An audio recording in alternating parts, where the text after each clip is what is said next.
Hello, everybody. Welcome along to the official AFC Wimbledon podcast, which this season is brought to you by Fire Door Compliance Consultants Limited, inspecting fire doors to keep you and your properties within the law. Great to be with you as we kick off a new season in Sky Bet League One. Also great to sit down with the club chair, Mick. Buckley is with us to look back at what's been a really busy summer at the football club and what promises to be a fabulous adventure in Sky Bet League One. Mick, great to sit down with you after, again, a busy summer at the football club. What were the days straight after promotion like for you? Well, hello, Aaron. It's great to be back on the podcast with you. It has been a really big summer. I suppose Wembley was a fantastic outpouring of emotions, wasn't it? You know, we had the kind of 4 weeks leading up to it. We had some indifferent form from the team, and then we kind of went to Grimsby. Then we had those 2 playoff games. And obviously, you know, the glory of Wembley. So, I mean, just looking back for a minute, didn't all of the club staff do an amazing job in that 4-week period? Just, you know, selling all those tickets, organising everybody, getting everyone there. And, of course, the players capping it off at Wembley with a fantastic performance. So that was great. I really enjoyed the party after Wembley. You were there? Yes. Not very well, but I was there. That's right.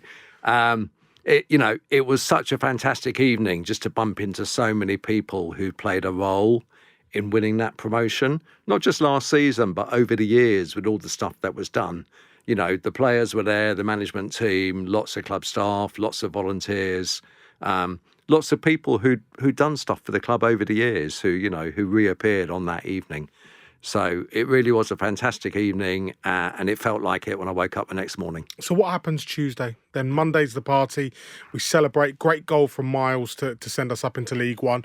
Where does the club chair go with his hangover on a Tuesday?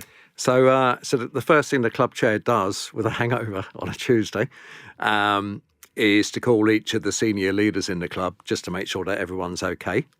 I think I was talking to Craig by about 11 a.m. Obviously, we knew that some of the players were probably going to be leaving us, and I wondered whether, you know, the experience at Wembley and a definite promotion had maybe changed their minds. So we talked about that. We talked about the list of players that he had compiled with Andy Thorne sometime before that. And pretty soon, of course, we got on to talking about budgets. Where do you start in preparation for a new tier, the different budgets, the different potential outcomes to scenarios, promotion, not promotion, failure in the semis, failure at Wembley? How do you plan for a campaign when there's so much unknown, and how do you make it go as smooth as possible? Yeah, I think what's interesting is obviously we are a club owned and run by the fans. We do actually have people on our board now who are not fans, who've just been brought on for their prior experience and professional expertise. But generally, you know, most of the club board are fans. And there was a little bit of, we roughly know what we're going to do, even when we get promoted, but we don't want to jinx it. You know, we don't want to upset the football gods by getting too much into it. So before Wembley, we had a general plan as to how we were going to kind of set up the budget for this season. And the general plan was to take what we spent last year and just add the increase in central funding. So much has gone on at Plough Lane. What can you fill us in on? Yeah, well, I think just finishing with on the pitch, you know, once we had been promoted and once we got into conversations about potential players that might be available, Craig and Johnny, as you would expect, came back to the board and asked for a bit more. The board found another £400,000 for them, which I think they really appreciated because they know the financial situation of the club. So I think by 3:00 the day after Wembley, they had a bigger budget to work with. And I think, you know, in the event they may have been feeling a little tired from the night before, that gave them a bit of a spring in their step. It's adrenaline, isn't it? As they set about doing what they were doing. So you know what that kind of meant. You know, we've talked a lot about the finances of the club before. What that meant was the club effectively had to find £1.7 million that we didn't have. And a big slug of that money is through donations. So we immediately shared the challenge with our fans, with our board members, with our vice presidents. And, we set ourselves a £700,000 target for donations. And thanks in no small part to the work of Michelle Little, we are well on the way to hitting that target, which is a combination of board members and vice presidents putting in significant amounts of money, which is much appreciated. It's a combination of people who've been donating for years, people who have the plough lane bond, who've kind of said to us, I'm happy to kind of turn that into shares. So it felt risky on the day, but so far, that money is coming back. We now have a £1.1 million gap. We're trying to be as transparent as we can about our finances as we go along. Hopefully no one's switched off yet. We have a 1.1 million gap, a million of which is related to what we call football fortune.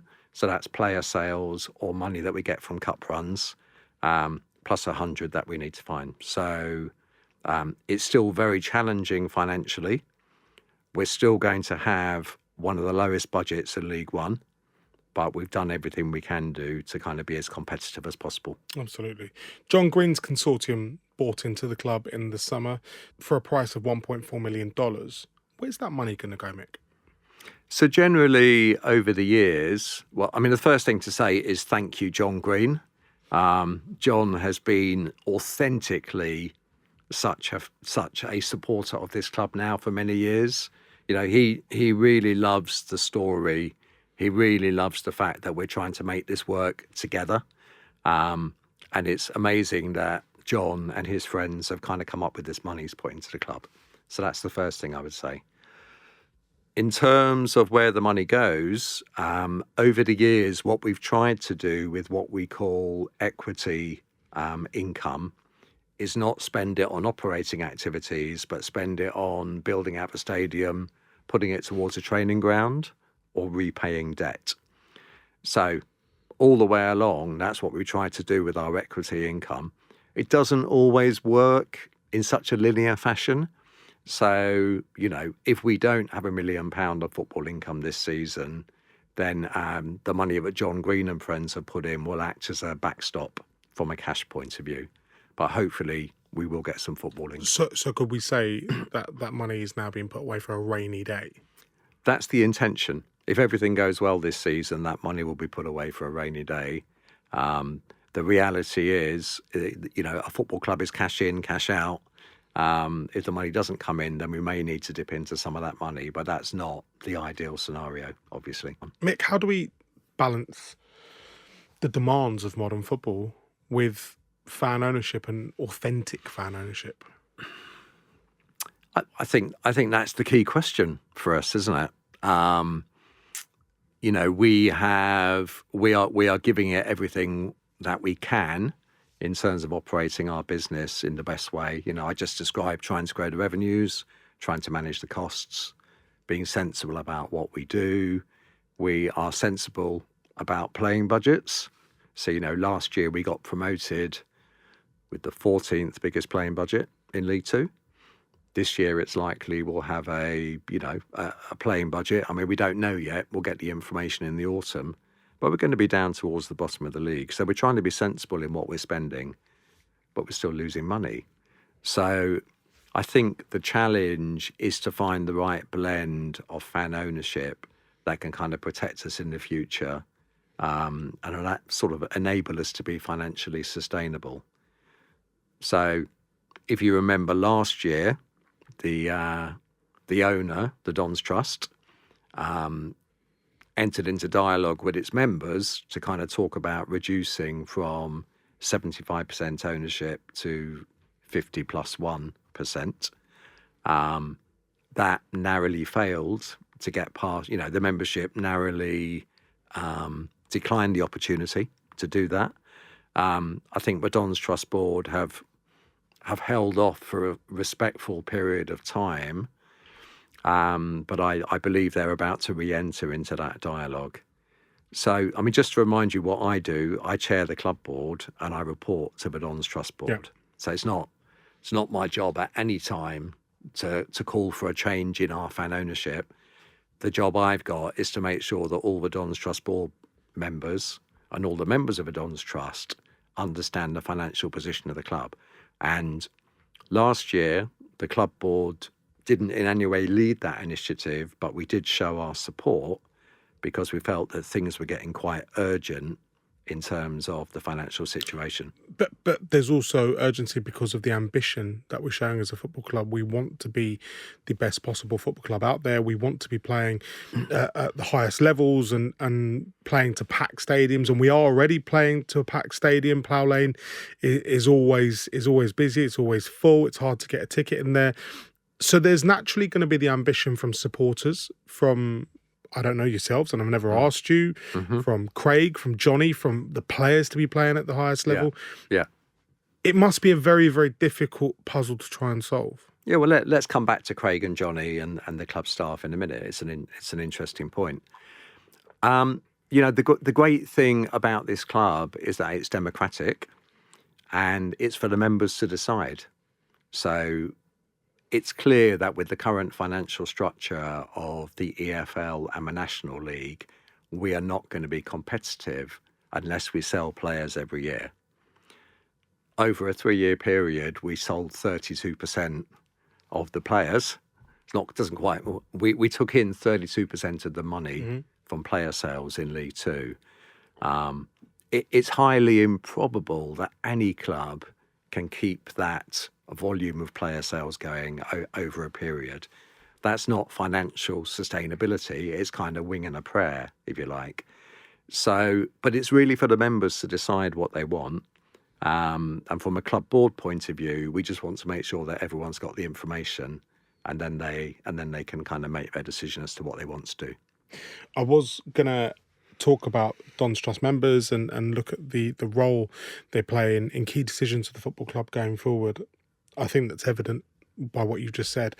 And it's good to know that the discussion is going to be there again for 50+1. In terms of fan ownership, I was going to ask, are there any plans to evolve what we do as a football club?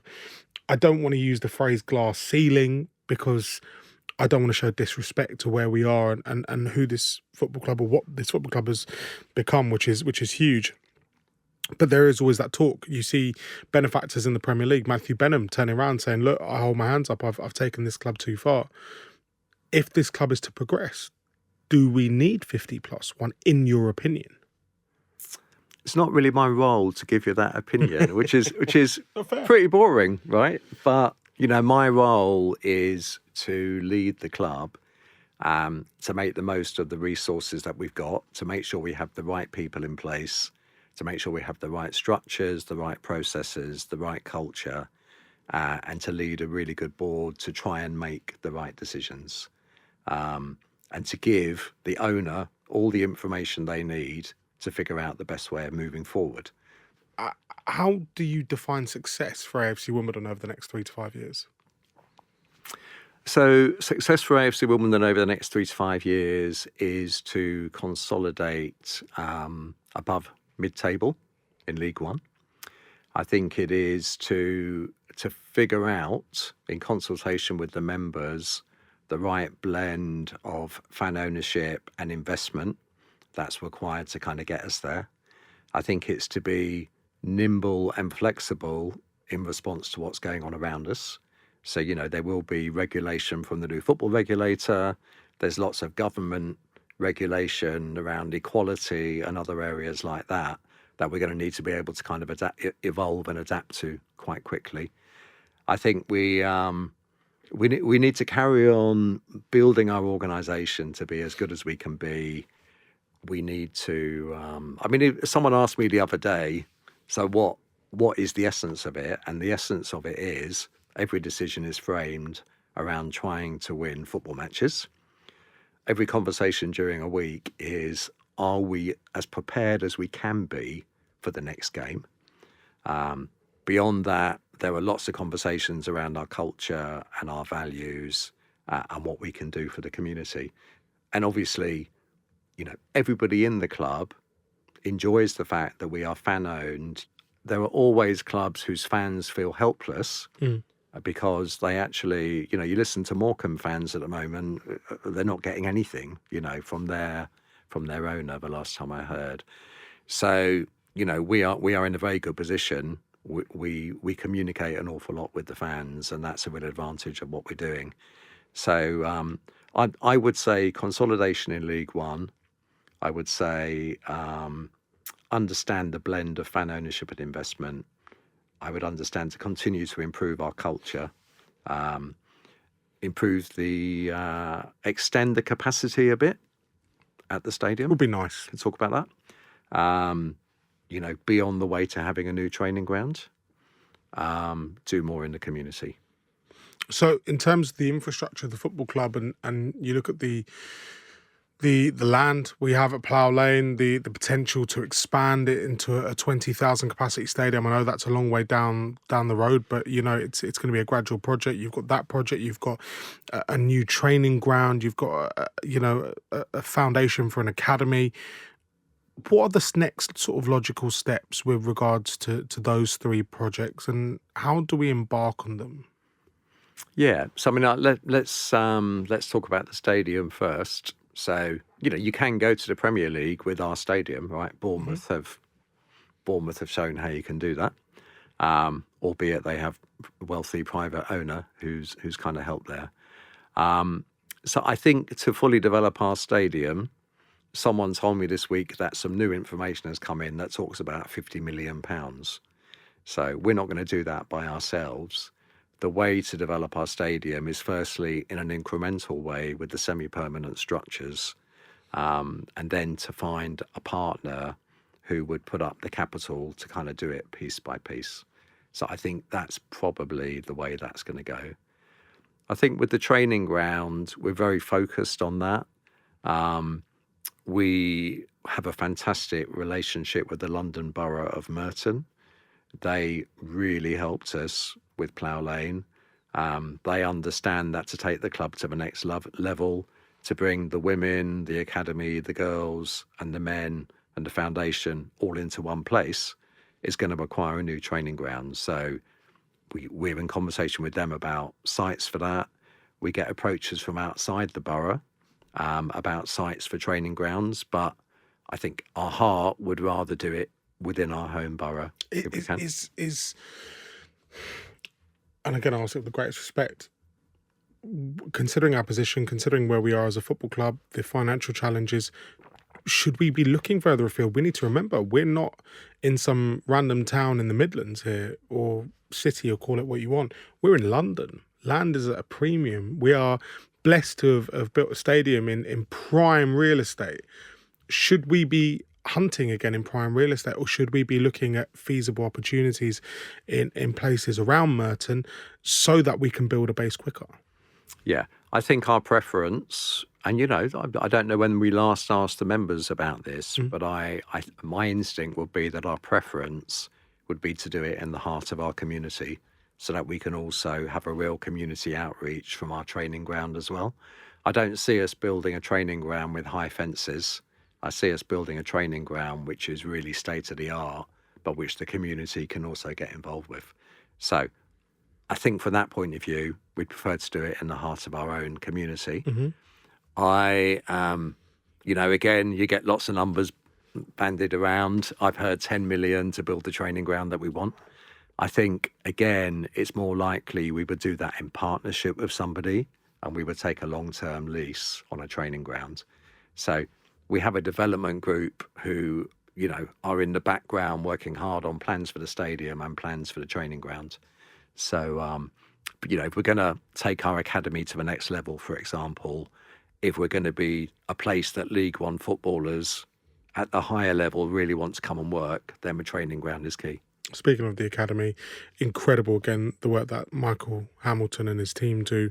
Fantastic set of coaches bringing through a really bright group of players. You've seen young pros sign their contracts and really try and break into the first team. The academy is so key to everything we do. Yeah, it really is. I mean, it's kind of part of the heritage of the club as well. We've produced some amazing players over the years. He has been incredibly productive, and Michael and his team deserve great kudos for the work they do week in, week out, just in terms of keeping that production line going. So Craig is obviously getting more involved in the academy as well now in his director of football role. And we're really keen to understand how we can keep evolving it and keep improving it. Absolutely. Just on personnel, James Woodruff has come in. He's been, he's 18 months in the job now. It's mad to think, it feels like only yesterday that he joined the football club. But the scale of change has been huge, from the catering people at Plough Lane. Aramarka are our new catering partners. We've got a new kit deal with Lotto, and we've divided our kit deal up amongst Football Manager, their charity partner and private office, that beautiful yellow Lotto number behind you. Yeah. It feels like it's been a really seismic summer for the football club in terms of staff turnover, new faces coming in, little touches here and there, and it feels as though we're really sort of settling in to our home. Yeah, I think that's right. It really does. And, it took a bit of a time. We took a bit of time. We built a stadium in a pandemic. I mean, that's astonishing, right? A group of football fans with a blank piece of paper and no money, right? In the middle of a pandemic, open a football stadium that cost £32 million. We frequently ran out of money while we were building it. So the stadium didn't open complete, if you like. And it didn't open with the amount of people working in it in the right positions to really make the most of it. So I think over the last 3 years, we've really began to understand how to operate our stadium. We've tried to put really good people in the right places. You will have heard club employees talking about togetherness, resilience, and constant improvement. But those things are really good because every week we can say, how did we do that this week?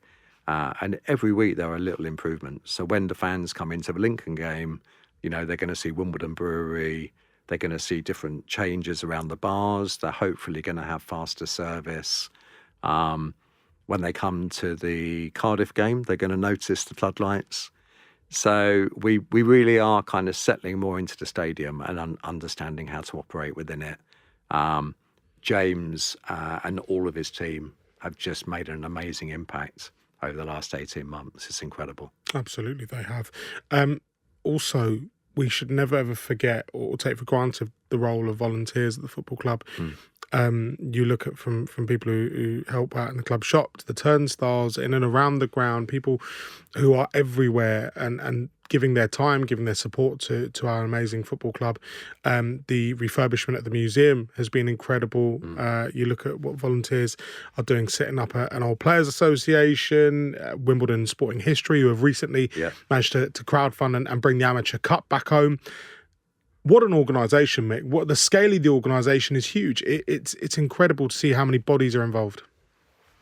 Yes, it's people outside of our club are in awe of all of the various parts of it and how much we get done working together. So I frequently go to league meetings and people just go, how do you guys do that? And I explain that I don't really do very much of it, but there are lots and lots of people that do. I think the strength of common purpose, going back 23 years, everybody was very pissed off, excuse my language, about what happened. And I think that just brought us all together. And I think that has just kind of carried on down the generations. If you get people with energy and a common purpose, it's just amazing what can be done. And it is staggering. I like the motorbike as well, by the way. When Wish mentioned the motorbike, I was thinking about the mosaic and the bench, and I was trying to work out how the motorbike would work, and it looks really good. Fantastic. How do we maximise the use of our stadium, maximise the revenue generating capability of our football club, of our stadium? It's a fantastic asset. It's a great location to have it. What more does the club need to do to squeeze as much as it can out of Plough Lane? Lots more. So we've made tremendous progress. So when the season finishes, the pitch is being used every day. The 1889 lounge, frequently now when you're in the stadium during the week, there are events going on there. As part of the new catering deal that we mentioned, The boxes have been refurbished. There'll be more refurbishment going on in that area. So I think that we have now, after a difficult start post the pandemic in the events business, we have now started to get our message out there. And we get high degrees of customer satisfaction when people have events at the stadium. So we just need to kind of ramp that up and keep it going. It's like anything. I mean, the venue is a little bit hidden, right? So, which I would love us to have some kind of big frontage on Plough Lane so that everybody that drives past there is left in no doubt as to what's there. But and we're kind of working on that. But I think there is an opportunity to really max out the stadium. And then, our women. So when we had thought about the stadium, we just had this vision of lots and lots of different people coming to it and it being used the whole time. Coming to a women's game there is a great experience because you really get to see the whole sort of cross-section of community. Yeah.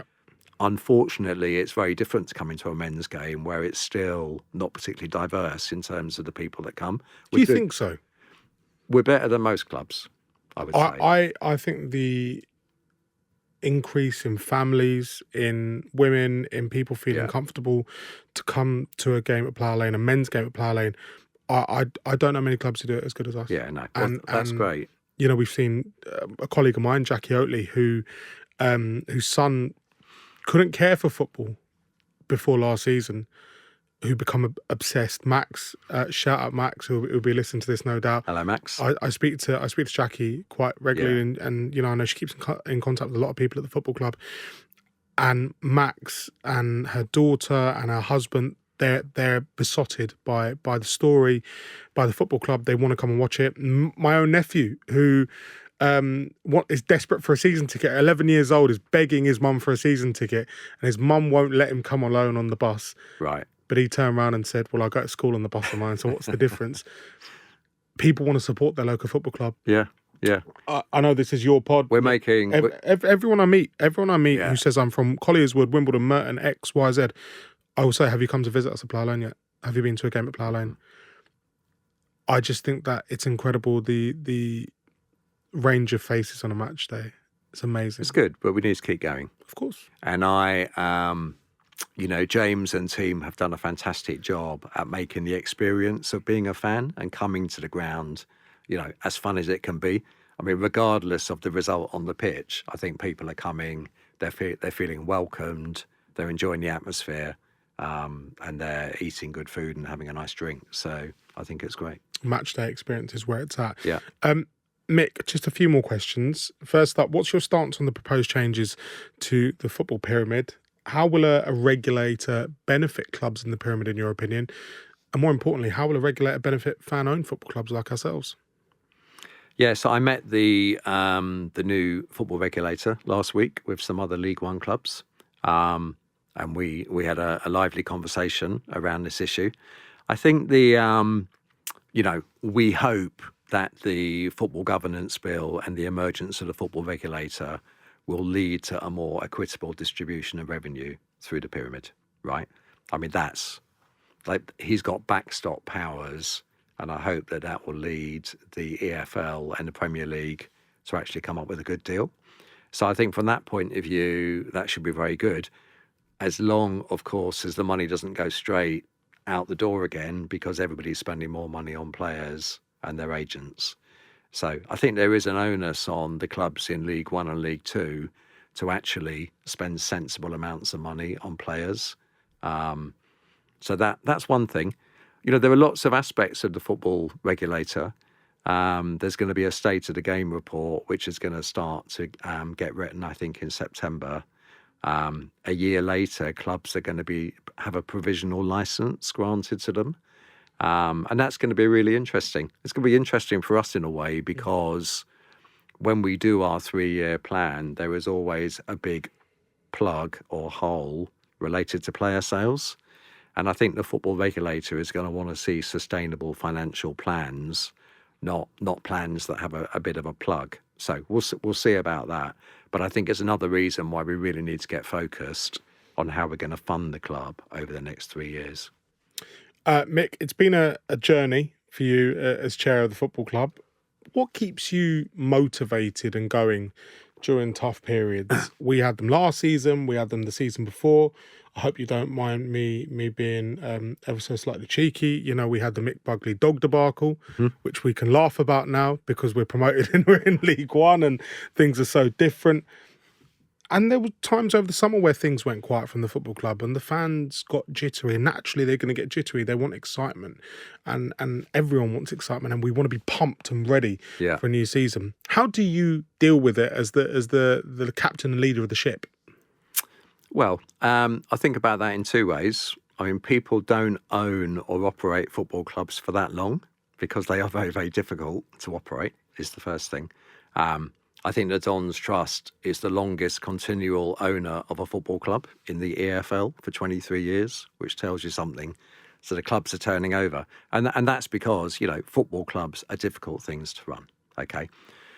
For me personally, I mean, I believe that your motivation comes from your purpose, right? So when I was asked by the Dons Trust board to get involved with AFC Wimbledon 13 years ago, I had grown up in Wimbledon. I'd spent my childhood at Plough Lane, and my purpose was maybe in some small way, and lots of other people did a lot more than I did, but maybe in some small way, I can help the kids of today have a similar experience. So that was my initial purpose. Moving on to the stadium opening, and I was asked to get involved again. My purpose was to try and kind of stabilise things and maybe try and create an organisation in a sustainable way could take us forward. So, you know, once you have really challenging days, but you have to fall back on why you're doing it. And I suppose my purpose now, before I stop doing this, is to try and signal a way whereby we can be financially sustainable as a fan-owned club, and find a way for that to kind of work before I stop. So I've had three different kind of periods with the club and three different reasons for doing it. And I think on those days where, you know, you're up against it, you just have to ask yourself, well, why are you doing it?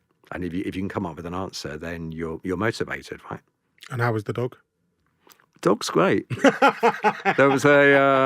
There was a meeting at my house this morning. I mean, I often do meetings, club related, at the house, and my dog always joins the meetings. Nice. The dog used to be a regular at Kings Meadow, and there's lots I could say about that particular episode, but let's save that for another podcast. Absolutely. Yeah. Just off the cuff, I was thinking, proudest moment of your tenure must be Wembley, no? I find that I'm just sort of proud of what we've all done. So I'm just proud of the fact that we'd never really had a setback before relegation as a club. Obviously, we had a big setback in 2002, but as AFC Wimbledon, we'd never really had a setback. I'm just proud of the way that we stuck together.